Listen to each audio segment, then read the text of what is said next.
우리 남자들은 이 하나님이 흙으로 만드셨잖아요. 그런데 여자분들은 뼈로 만들었어요. 그쵸? 뼈로 만들었잖아요. 근데 그 뼈 안에는 칼슘이 들어있어요. 그 칼슘이 어떤 역할을 하는지, 그러니까 우리 여자분들이 만약에 부부라면 여자분들이 어떤 역할을 하는지 알 수 있는 비디오 영상 한번 볼게요. 비디오 영상 좀 틀어줘요. 혈 속의 칼슘 농도가 낮아지면 왜 마비 증상이 일어나는 것일까? 쥐의 심장 근육을 이용해 칼슘이 실제 근육 운동에 어떤 역할을 하는지 확인했다.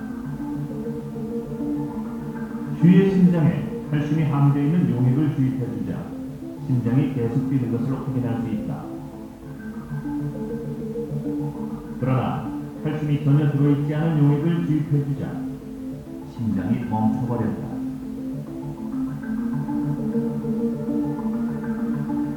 전자현미경을 통해 심근육 세포를 확대해보면 그 움직임이 더 명확해진다. 칼슘 용액이 주입될 때의 세포는 활발하게 수축 이완 운동을 하지만 칼슘이 없는 용액에서는 세포가 움직이지 않았다. 우리 몸에 있는 근육들이 수축하기 위해서 먼저 전기적인 신호가 와야 되는데 그 전기적 신호가 전달되는 과정에서 세포 내에 칼슘이 올라가면서 수축 단백질의 운동을 가능하게 해줍니다. 우리 몸의 심장은 단 1초도 쉬지 않고 끊임없이 수축 이완 운동을 해서 생명 활동을 유지한다. 이때 심장이 수축 이완 운동을 할 수 있게 촉매 역할을 하는 것이 칼슘이다. 혈액 속에 들어있는 칼슘이 심근육 세포로 들어가면 수축 작용이 일어나고 칼슘이 세포 밖으로 나가면 이완 작용을 한다. 네. 이렇게 칼슘이 한순간에도 만약에 공급이 안 되면 심장이 멎어요. 우리는 공기를 마시면서 산소를 마시면서 이렇게 호흡을 하고 생명을 유지하잖아요. 공기는 그래도 한 1분, 2분은 우리가 참을 수가 있잖아요. 하지만 우리는 자율적으로 칼슘이 우리 몸에서 공급되지 않으면 심장은 바로 순간적으로 멈추게 돼요. 그게 뼈에서 공급받고 있어요, 칼슘을.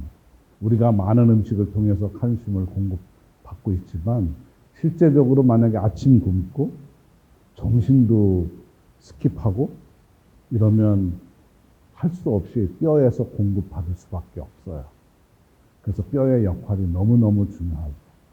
근데 자꾸 만약에 음식을 스킵한다든가 불균형한 식사를 한다든가 이렇게 되면 어쩔 수 없이 뼈에서 칼슘을 뽑아서 쓸 수밖에 없어요. 그 칼슘을 뽑아서 쓸 수 있게 하는 기관이 우리 여기 부갑상선이에요. 갑상선, 부갑상선 있잖아요. 부갑상선이 우리 뼈를 이렇게 파쇄해서 뼈에 있는 칼슘을 이렇게 공급을 해요. 그래서 우리 이 심장을 움직일 수가 있는 거예요. 근데 우리는 심장만 움직이는 것이 아니라 모든 근육을 칼슘에 의해서 움직여져요. 그런데 그거보다도 더 중요한 일들을 하는 것들이 있어요. 우리 몸의 세포는 한 35조 개 정도 돼요.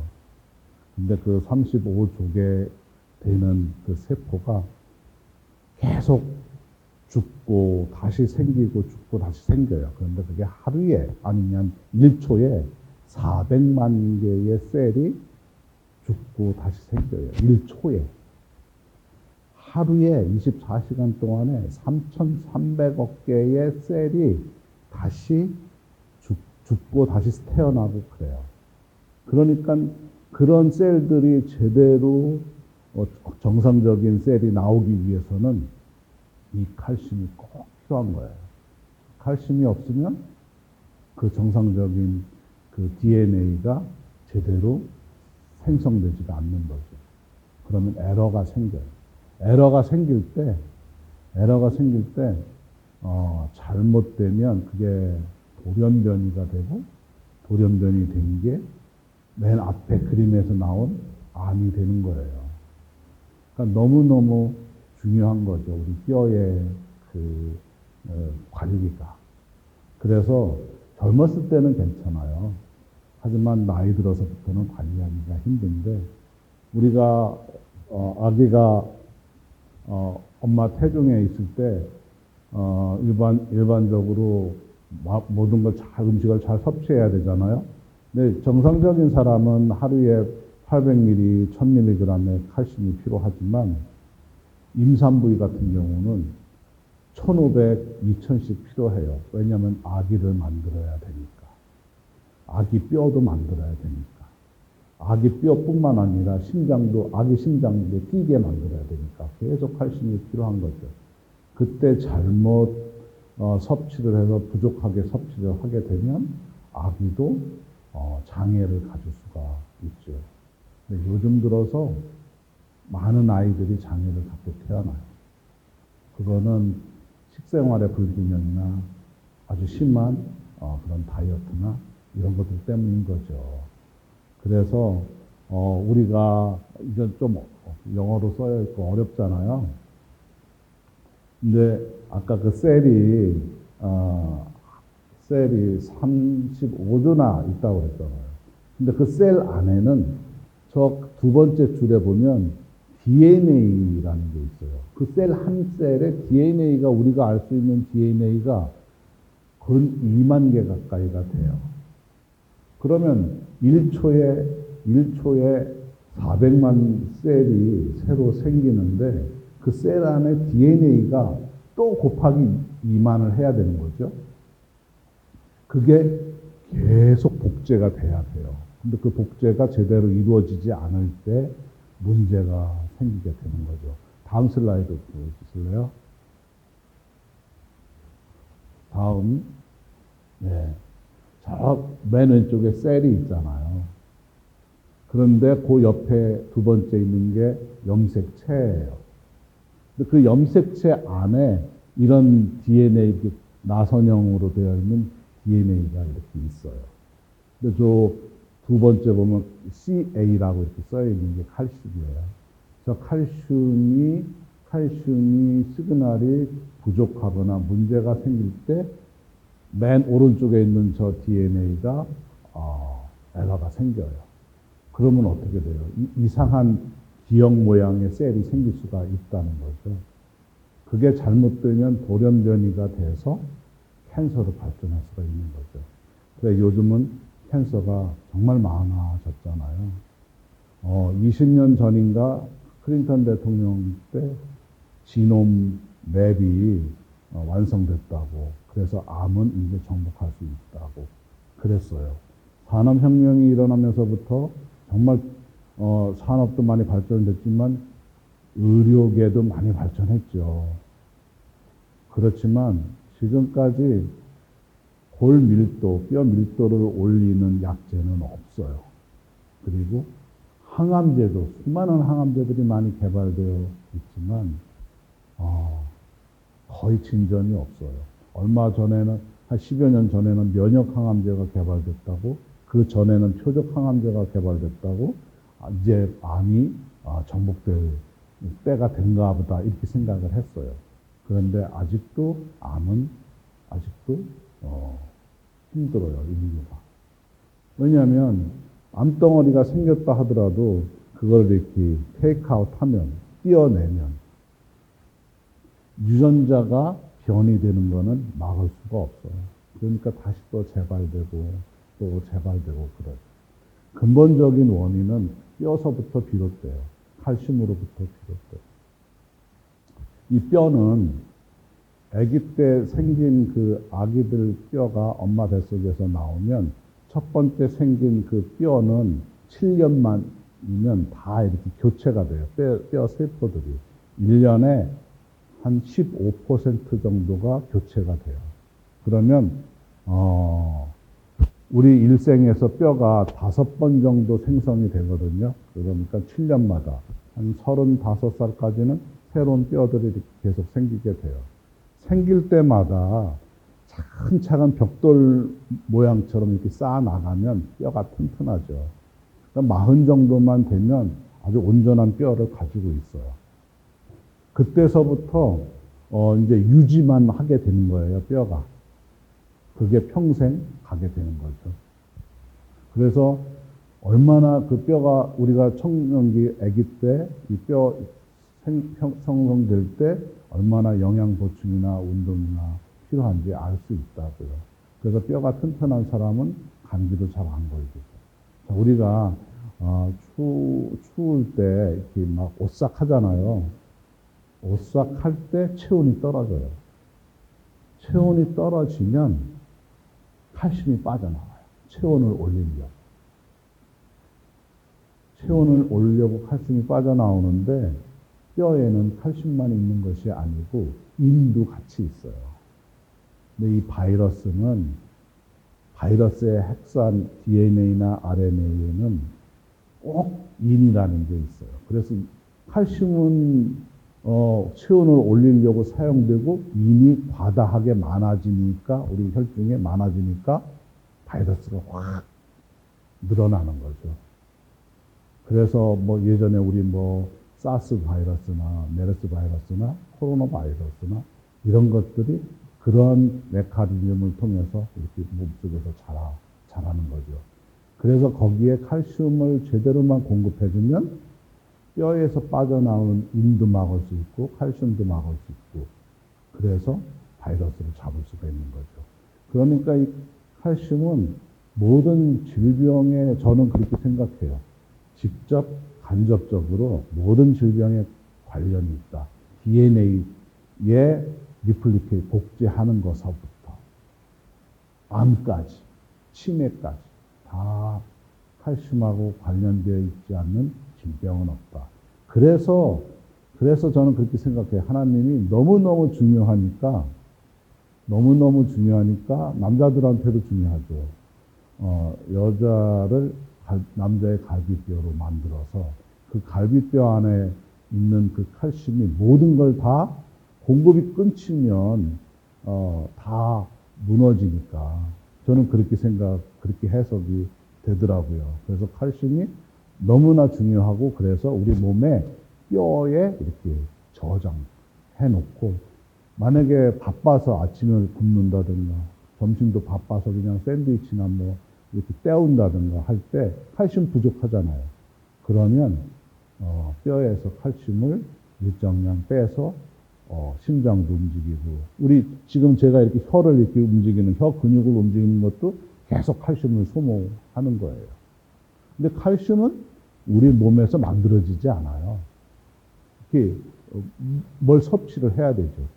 섭취를 하는데 아시잖아요, 여러분. 칼슘 먹으면 꼭 바이타민 D 있어야 되는 거. 그렇죠? 바이타민 D 먹고서 이제 젊었을 때는 그래도 젊었을 때 성장 호르몬들이 우리 몸에 충분하고 하니까 뼈가 잘 이렇게 형성돼요. 그런데 나이가 들고 여자분들이 폐기염이 되면 칼슘 흡수도 잘 안 될 뿐더러 문제가 그때서부터 생기기 시작해요. 그래서 섭취하는 그 음식에 칼슘을 제대로 다 흡수를 못하는 거죠. 그러니까 계속 뼈에서 쓰게 되고. 그러니 어떻게 해요? 골다공증이 생기고 프랙처가 생기게 되죠. 프랙처 생기면 참 힘들잖아요. 누워 있어야 되고. 그리고 운동도 못하니까 식욕이 떨어지고 그러니까 돌아가시는 분들이 꽤 많아요. 그래서 이제 제약회사들이 어떻게 해요? 제약회사들이 이걸 어떻게 하면 뼈를 그대로 유지시킬 수 있을까? 그래서 이 뼈 안에는 조골세포라는 게 있고 파골세포라는 게 있어요. 그 조골세포는 갑상선 기관이 컨트롤하고 파골세포는 부갑상선이 컨트롤을 해요. 그래서 나이가 드신 분들은 거의 부갑상선이 호르몬이 릴리즈 돼서 파골세포가 활성화되면서 뼈를 계속 빼쓰게 되는 거죠. 그거를 이용을 한 약제들이 지금 의사들이 처방하는 게 그 비스포스포네이트라고 포사맥스나 렉시논이나 이런 걸 이용해요. 아니면 톨리아나. 얘가 파골세포를 꼼짝 못하게 만들어요. 그러니까 뼈에서 칼슘이 못 빠져나가게 만드는 거죠. 그러면서 제약회사들은 칼슘이 못 빠져나오니까 뼈가 유지가 되니까 프랙처가 골절되는 것을 막을 수 있다. 이렇게 얘기를 해요. 그런데 실제적으로는 그 약을 끊게 되면 칼슘이 다 쏟아져 나와요. 그러니까 뼈를 그냥 골밀도를 유지시킨다는 것은 뼈의 퀄리티를 유지한다는 말은 아니에요. 그러니까 잘못 알고들 많이 있죠. 그거 먹으면 뼈가 유지가 되고 뼈가 튼튼해진다. 그렇기 때문에 많은 분들이 거기에 이렇게 뭐라고 할까 속는 건 아니지만 모르고 따라서 하는 경우들이 의사들 얘기에 따라서 하는 사람들이 많죠. 여태까지 그래서 덴마크에서는 그거를 조사를 했어요. 환자들이 약을 먹은 사람하고 약을 먹지 않은 사람하고 약을 먹지 않은 사람 한 22만 명, 약을 먹은 사람은 한 5만 8천 명. 그래서 10년 동안에 누가 더 많이 골절이 됐나. 약을 먹은 사람은 36%가 골절이 됐어요. 약을 먹지 않은 사람은 골절이 19%밖에 안 됐어요. 그러니까 약이 오히려 골절률을 더 높였다라고 얘기할 수밖에 없죠. 그래서 약을 먹게 되면 부작용이 있고 뼈를 아주 딱딱하게 만들어요. 신축성이 없게 만들어요. 그래서 골절이 더 쉽게 된다는 거죠. 그래서 부러지는 게 아니라 부서지는 그런 현상을 나타내요. 그래서 그런 골절된 분들 이렇게 정형외과에 수술을 하다 보면 너무 부서져서 어떻게 할 수가 없는 그런 지경까지 이르게 돼요. 역시 그 약을 드신 분들은 사망률도 높아요. 그렇다면 그 약이 아무런 효과를 주지 못하는 거죠. 오히려 그냥 약을 먹으니까 심리적인 위안만 줄 수 있다는 거죠. 과학적으로는 이미 입증이 됐어요. 그러니까 여기 계신 분들, 골다공증 진단받으신 분들, 약 드시는 분들 계실 거예요. 하지만 의사들은 확신하지는 못해요. 이거 먹으면 뼈 좋아지느냐고 물으면 대답을 확실히 못하죠. 많은 분들이 여태까지 그렇게 해왔어요. 뼈에 관련돼서는. 그러면 어떻게 뼈를 관리를 해야 되는지. 그래서 만약에 뼈에 좋다는 우골 사족 황소 앞다리를 에브리데이 이렇게 구워 먹어도 아니면 멸치를 한 대박씩 이렇게 하루에 먹는다 한들, 치즈를 한 덩어리씩 먹는다 한들, 지금까지 그런 것들이 뼈를 튼튼하게 하고 뼈 밀도를 올린다는 보고는 없어요. 거기에 칼슘이 많이 들어있다고 얘기를 하는 거지, 많이 들어있으니까 많이 섭취하라. 그런 얘기지, 그것이 뼈에 들어간다는 말은 아니에요. 그러니까 참 아이러니한 거죠. 그러면 왜 안 들어갈까요? 그 칼슘들은 먹으면 소화는 되잖아요. 그렇죠? 소화는 되잖아요. 그런데 왜 그게 뼈로는 안 들어갈까요? 소화는 되는데. 100g을 먹었어요. 치즈를. 최소한 10%든 20%든 칼슘이 흡수돼야 될 텐데, 흡수돼요. 되기도 해요. 적게 흡수되는 분들도 있지만, 소화력이 약해서. 흡수가 되면 왜 그게 뼈로는 안 들어갈까?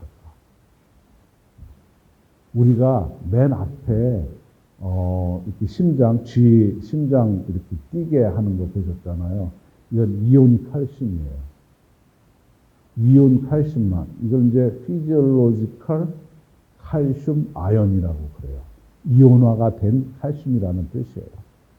그것만이 워킹을 하는 거예요. 그런데 우리가 섭취하는 그런 식품에 들어있는 칼슘은 이온 칼슘이 아니에요.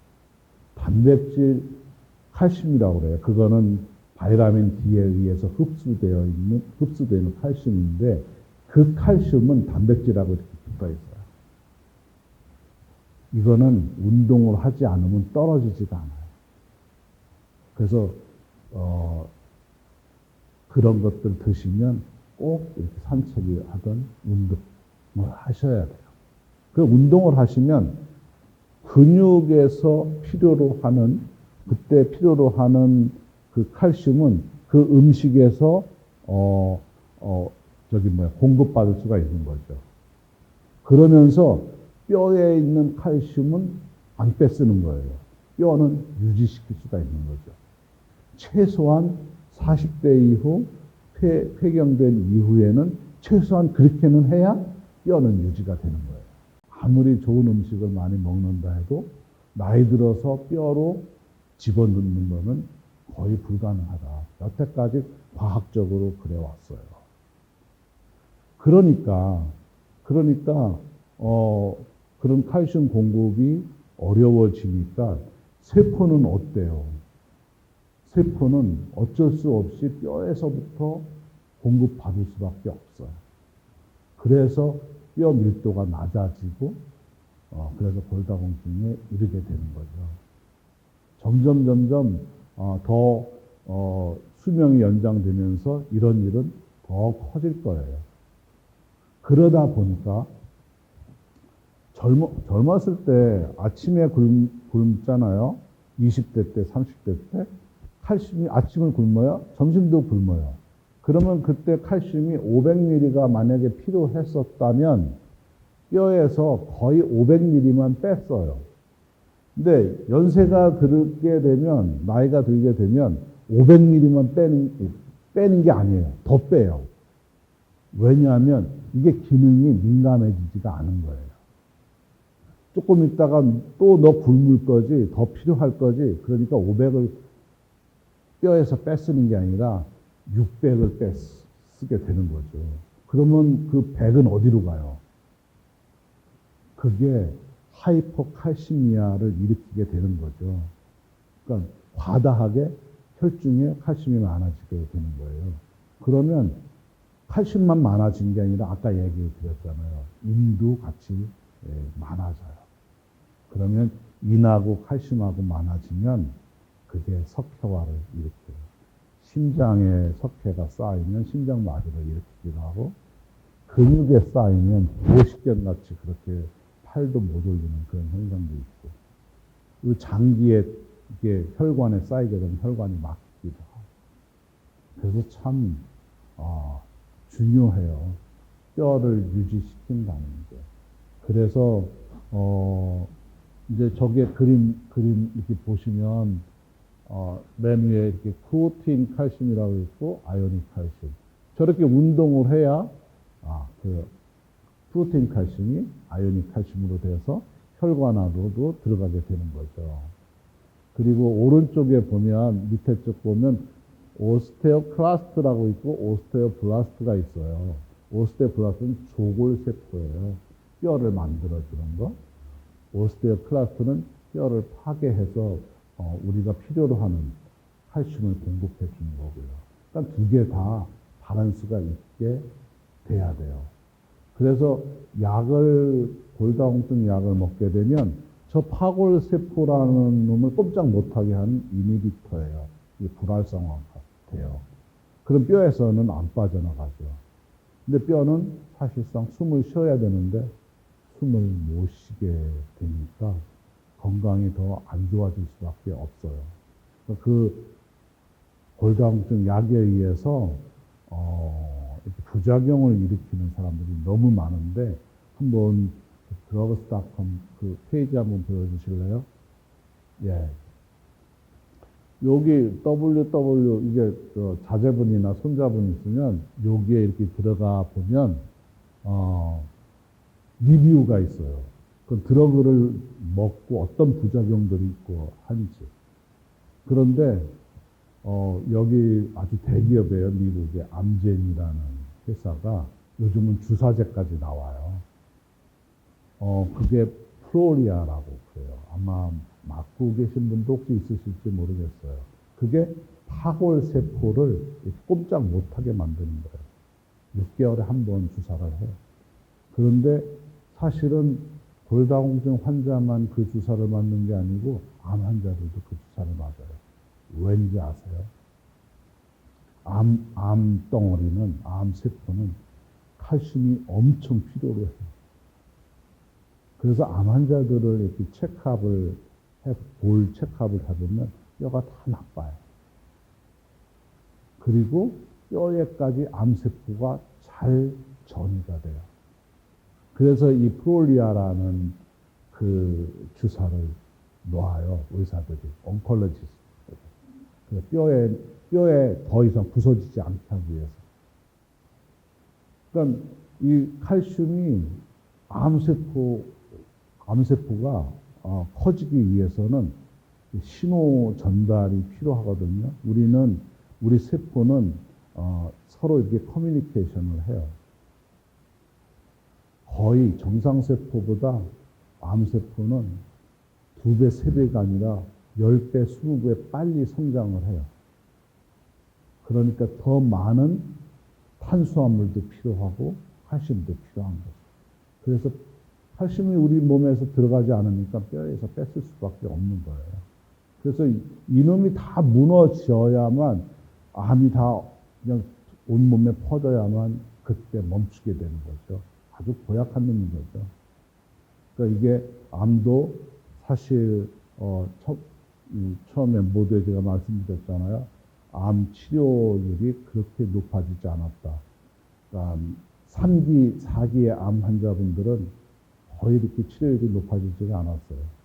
치료율이 전체적으로, 통계적으로 치료율이 높아졌다는 의미는 아주 암이 조기에 발견돼서 정밀 진단기가 많이 발달돼서 한 조그만 암도 금방 발달해서 이제 금방 알아내서 이제 없애주니까 5년 동안 생존하는 기간이 많아지니까 치료율이 높아졌다고 얘기하지만 실상은 3기, 4기 이런 말기암 환자에 있어서는 10년 전, 20년 전이나 다를 바가 하나도 없어요. 늘어난 게 없어요. 치료율이 높아진 게 없어요. 그 뜻은 뭐냐면 계속 재발된다는 뜻이죠. 암세포 안에는 수백, 수천 종의 DNA를 가지고 있는 암세포들이 있어요. 그러니까 그놈들을 다 죽이기 위해서는 수십, 수백 가지의 항암제가 있어야 된다는 거예요. 예전에는 닥터들이, 옹콜로지스트들이, 이 환자한테는 이 약이 맞겠어. 이 환자한테는 이 약이 맞겠어. 해가지고 처방을 했었어요. 그랬는데, 돌아가시잖아요. 환자분들이 돌아가면 의사한테 수를 하곤 했었어요. 아마 그게 한 10여 년 전 넘었던 것 같아요. 그러니까 의사도 엄청 부담이 됐는데, 지금은 이제 담당 의사들이 어떻게 하느냐면, 한 5가지에서 6가지의 항암제를 놓고 환자하고 가족한테 프리젠테이션을 해요. 설명을 해요. 이건 어떤 거고, 부작용은 어떤 거고. 이렇게 설명해서 뭐라고 그러냐면 골라잡으라고.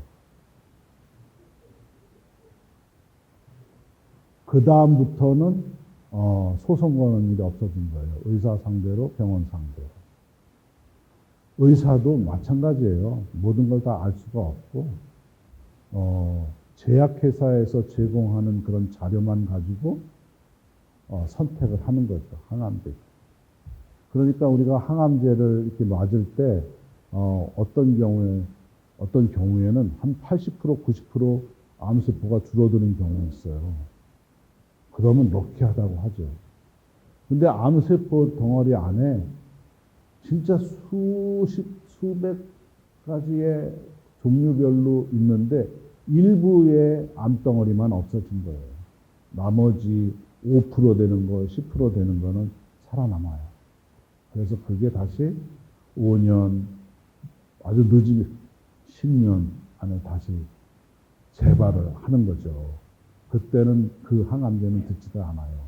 이미 내성이 생긴 거죠. 그러한 그 현대의학이 현실이 그래요. 그러니까 재발되면 끝내는 그냥 호스피스 병동 가게 되는 거죠.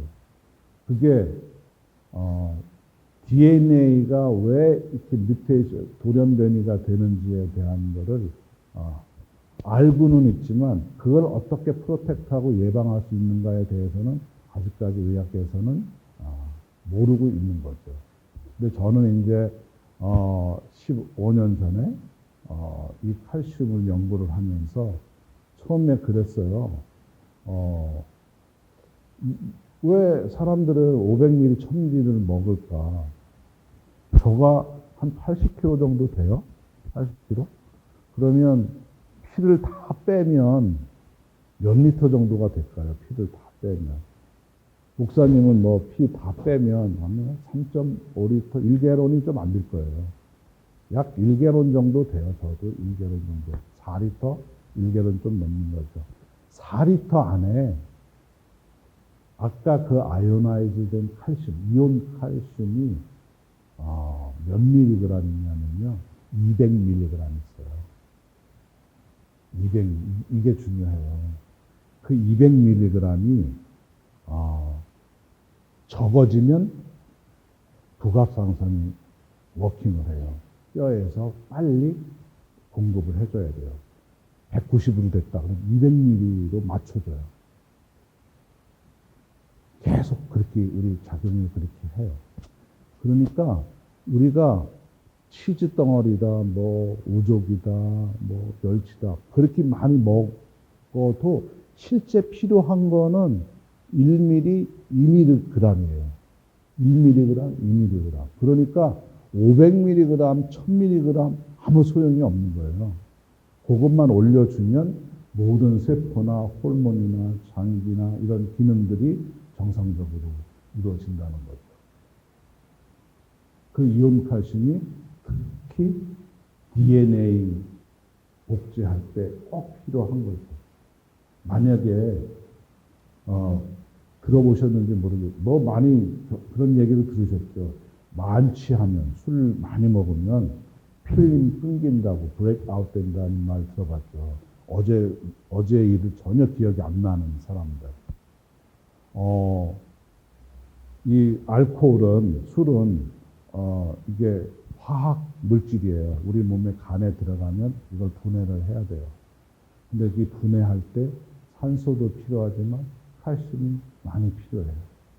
그래서 술을 많이 먹으면 칼슘이 많이 소모되는데, 끝내는 뇌에 있는 칼슘까지도 끌어다가 써요, 간에서. 그렇게 되면 칼슘 시그널이, 이렇게 정보, 자기가 알고 있는 거, 보고 있는 거를 다 기억해서 뇌에 저장하는 역할을 도와주는 게 칼슘이에요. 칼슘이 부족하니까 그걸 못한 거예요. 어저께 있었던 일이 뇌에 기억이 안 된 거죠, 전혀. 치매도 어떤 때는 깜빡깜빡 하잖아요, 왜. 그것부터 시작하잖아요. 기억력부터. 그 기억력을, 이렇게 되살리게 해주는 역할을 하는 게 칼슘 시그널이에요, 우리 몸에서. 너무 중요하죠. 우리 왜 셀폰 있잖아요. 셀폰 시그널이 제대로 안 들어오면 우리가 막 끊기잖아요. 통화도 못하고. 똑같아요. 칼슘도 그래요. 그게 뼈로부터 비롯된 거예요. 뼈의 칼슘으로부터. 얼마나 중요한 일을 뼈에서 하는지. 그래서 하나님이 왜 여자분들을 뼈를 만들었을까 하는 생각도 해보게 되더라고요. 너무 중요한 우리 신체에 있어서 없어서는 안 되는 그런 기적이죠, 뿌리죠, 우리 몸의 유기체죠. 그러니까 너무 중요해서 그렇게 하나님이 그 칼슘을 그렇게 세이브해서 우리 사용하게끔 만든 게 아닌가. 이 칼슘만 제대로 공급을 해주면 수명도 충분히 연장할 수 있겠다 하는 생각이 들어서 처음에는 젊은 쥐, 암놈 쥐의 그 난소를 이렇게 제거를 해서 난소를 제거하면 에스트로겐 호르몬이 뚝 떨어져요. 그러면 그때서부터 골다공증이 유발돼요. 여자분들이 폐경이 되면 에스트로겐 호르몬이 낮아져요. 그래서 예전에도 유방암이 걸리거나 이럴 때 의사들이 에스트로겐 호르몬 처방을 했어요. 근데 그게 이제 자궁암이다 뭐 이런 그 부작용으로 더 그런 것들도 발생시킬 수 있다고 해서 에스트로겐은 안 맞추거든요. 근데 에스트로겐이 떨어지면 골다공증이 유발돼요. 그래서 이제 우리 칼슘을 먹였더니 한 8주 만에 골다공증이 뼈가 정상으로 된 거예요. 예전에 그렇게 해서 이제 제가 연구를 그렇게 시작을 했어요. 그래서 동물한테 그렇게 해서 봤더니 뼈가 그렇게 정상이 됐어요. 사람들한테도 해봐야지 동물만 해가지고는 확신할 수가 없잖아요. 그래서 이따가 식사 후에 제가 체크해봐드릴 때 이제 그 초음파 기기인데 그거를 이제 구입을 해서 시작을 했어요. 그 어르신들한테. 그랬더니 3개월 만에 거의 정상적인 뼈가 되는 거예요. 그래프 나오죠. 저기 그림에 보면 그린 컬러 있고 옐로우 컬러 있고 레드 컬러 있잖아요. 레드 컬러에 파란 점이 있어요. 이분은 T-스코어가 마이너스 3.2. 마이너스 3.2라는 뜻은 뼈의 32% 정도가 본 로스가 생겼다는 얘기예요. 그런데 그분이 6월 15일 날 측정을 했어요. 근데 9월 25일 날 한 100일 만에 마이너스 1점으로 훅 올라간 빨간 점이 100일 만에 측정을 한 거예요. 그러니까 골다공증에서 골부족증으로 만들어진 거죠. 3개월 만에. 이런 일이 허다하게 있게 됐어요. 그래서 정식으로 이거를 조금 더 커머셜라이즈 하면 좋겠다 해서 이제 지금에 이르게 된 거죠. 그런데 이거는 인위적으로 난소를 제거한 그 쥐를 실험을 한 거거든요. 그래서 이제 인위적인 거 말고 조금 진짜 늙은 쥐를 늙은 암놈 쥐를 한번 해보면 어떨까 해서 얼마 전에 알칸소 대학하고 임상 실험을 했어요. 알칸소 대학. 그러니까 이제 이게 일리가 있는 거죠. 18개월 된 쥐는 사람으로 치면 70세예요. 그러니까 쥐의 평균 수명이 24개월, 2년이에요. 그래서 늙은 쥐로 하는 것이 오히려 훨씬 더 맥센스 하지 않나 해서 이렇게 실험을 했더니 30일, 60일, 90일에 본 덴시티가 훅 늘어난 거예요. 38%, 30%, 33% 이렇게 늘어난 거예요. 늘어나다 보니까 완전 정상이 된 거예요. 골다공증 쥐들이, 늙은 쥐들의 골다공증이 정상이 된 거예요. 그런데 이거를 계속 사료를 주고 먹였더니 24개월만 산 게 아니라 30개월 이상 살게 된 거예요. 그러니까 6개월 이상 수명이 더 연장됐다는 거죠.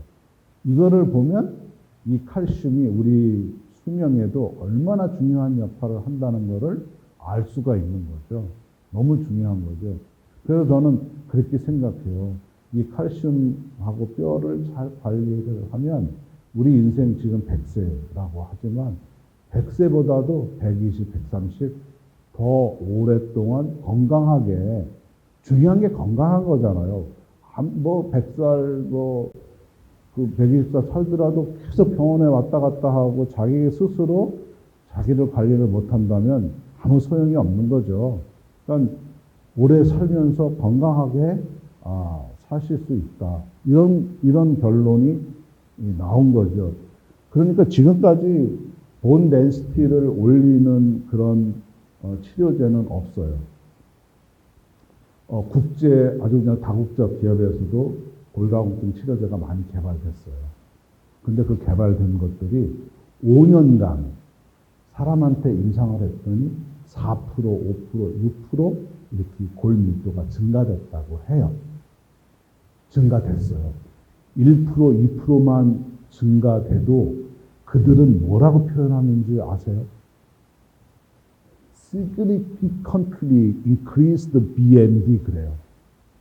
획기적으로 BMD, 본 미네랄 덴시티를 인크리즈 시켰다고.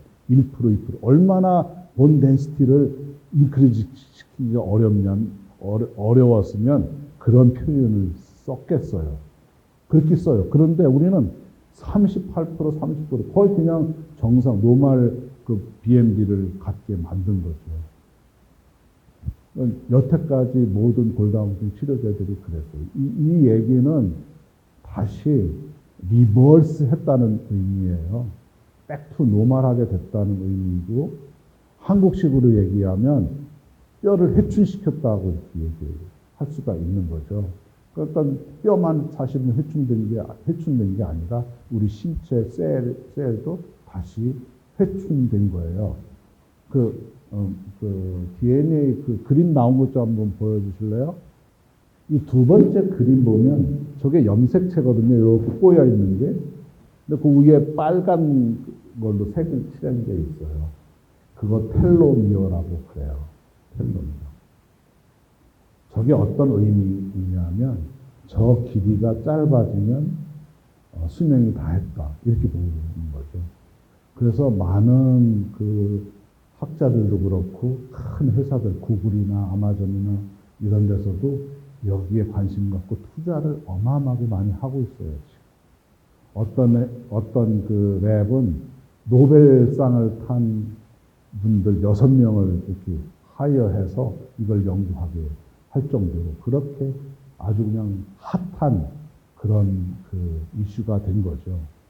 이 텔로미어는 DNA가 리플리케이션 될 때 에러가 생기면 다시 세포를 다시 만들어야 되잖아요.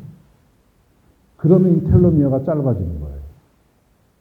그러니까 에러가 생기지 않고 정상적으로만 이렇게 해주면 텔로미어 길이는 정상적으로 짧아져요. 안 그러면 에러가 계속 발생하면 비정상적으로 더 속도가 빠른 거죠. 짧아지는 게. 그렇다는 뜻은 수명이 더 단축된다는 의미이기도 하죠. 칼슘이 그런 돌연변이나 에러 생기는 거를 막아줄 수 있으니까 틀림없이 이 텔로미어의 길이도 천천히 아주 느리게 짧아지게 할 수 있다는 거죠.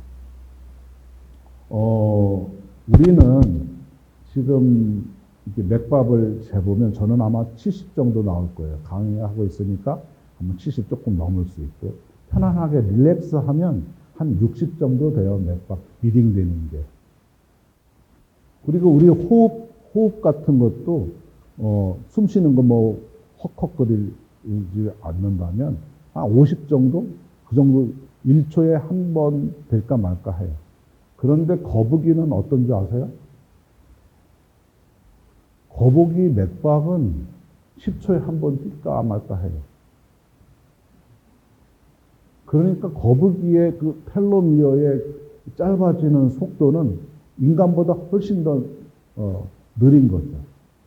그러니까 이 느리게 할 수 있는 게 아주 우리 수명하고도 아주 밀접한 관련이 있는 거죠.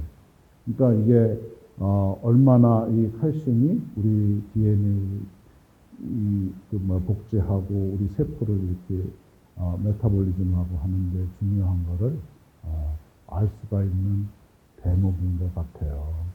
우리 칼슘만 우리 뼈만 잘 관리를 하고 유지시키면 우리가 건강하게 오랫동안 사실 수 있지 않을까. 물론 칼슘이 전부 다는 아니에요. 우리 몸에 그것도 한번 보여주세요. 네. 맨 오른쪽에 약간 주황색 빛으로 한 게 CA예요. 칼슘이라는 뜻이에요. 나머지는 미네랄들을 얘기를 해요. 하나님이 우리 남자 흙으로 만들었다고 했잖아요. 흙은 어디서 왔어요? 흙은 어디서 왔겠어요? 바위 덩어리에서 왔겠죠. 바위가 부서지고 풍화되고 하면 흙이 돼요. 그 바위가 지구상에 많은 바위들 중에 화강암이 제일 많아요. 화강암 안에 미네랄 성분이 한 56가지 들어있는데 우리 인간의 인체에 있는 미네랄 종류도 50여 가지가 돼요. 거의 흡사해요. 그런데 저기 이렇게 보면 칼슘이 이렇게 보면 제가 화살표랑 막 이렇게 그냥 복잡하게 해놨어요. 모든 그런 미네랄 저 위에 칼슘 위에 보면 나트륨이에요. 소디움. I라고 쓰여 있는 건 요드. 이 갑상선하고 아주 밀접한 관계에 있는 엘레멘트죠. 그 다음에 그 Fe라고 쓴 거는 철분이에요. 그건 헤모글로빈하고 관련돼 있어요. 철이 헤모글로빈 안에 들어있는 거죠. 그 다음에 텅스텐, 코발트, 인이라고 T가 인이에요. 그럼 바다늄, V, S, 설퍼, 플로로, 비소, 징크, 수많은 미네랄들이 이렇게 있는데 모두가 다 칼슘하고 연관되어 있어요. 칼슘의 역할을 보조하던가 그런 거죠. 그런데 우리가 여기 그 서플리멘트 가게에 가면 칼슘제 이렇게 있잖아요. 그러면 칼슘이라고 플러스하고 마그네슘, Mg라고 써 있는 거 있어요. 저기 보면 칼슘이 저 반대쪽에 Mg라고 써 있는 것하고 관련이 있어요. 그렇죠? 바이타민 D에 의해서 흡수가 되지만 마그네슘도 꼭 필요로 한 거예요. 그래서 우리 몸의 전체의 몸은 칼슘만 필요한 게 아니라 고루고루 여러 가지 미네랄들이 필요한 거죠. 그래서 이 골다공증 강의를 드렸지만 사실 뭐 골다공증 한 가지만으로도 그리고 캔서 하나만으로도 정말 많은 시간 할애해서 할 수가 있는데 시간이 정해진 관계로 1시간 동안 이렇게 드리고 궁금하신 거 있으면 말씀해 주시면은 제가